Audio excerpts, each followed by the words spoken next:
Hi guys, ito nga pala yung tanim kong mangosteen. 7 years na siya pero maliit pa rin. Mangosteen, dalawa pala sila. Ayan yung isa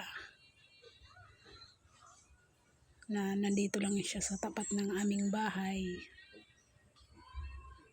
Ayan.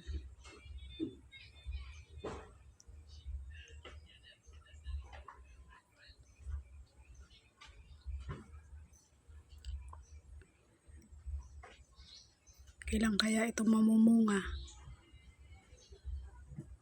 para ako'y makakain na ng mangosteen. Binili ko lang ang buto nito sa bayan. Bumili lang ako ng kalahating kilo kasi mahal siya. Mahal ang kilo nito.